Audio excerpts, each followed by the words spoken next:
Right, so a similar exercise as before. There's a stronger bungee cord at this point, and there's a tendency to push from the back heel. If you see my back heel coming up like that, so back heel coming up and kind of falling forward into this.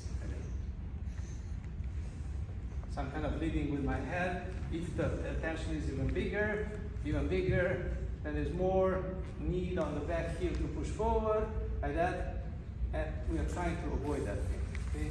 So one way to avoid that and train to avoid pushing from the back heel is to have a slider underneath the right foot, the back foot, and now you cannot push because the bungee cord is really bad. Right? Again, watch here. I cannot push from the back heel, back foot. The only way I can go forward is by grabbing the floor with the left foot. And now, if you come and make a camera here, this muscle has to be engaged. So now it's relaxed and tensed. It has to be tensed. This is the equivalent of the biceps in the arms. And this has to be engaged, this hamstring. And the toes have to be grabbing the floor. You cannot open the foot like this.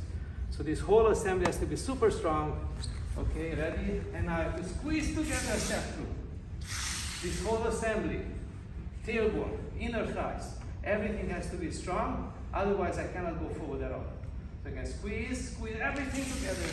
And then come with front twist and watch as I have no air gap between the inner thighs. So I'm not going this way with an air gap. I'm going with the inner thighs closed like the blades of the scissors all the way through. And then again.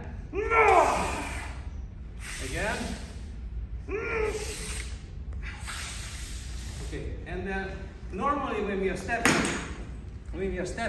we want to have this part to be very active.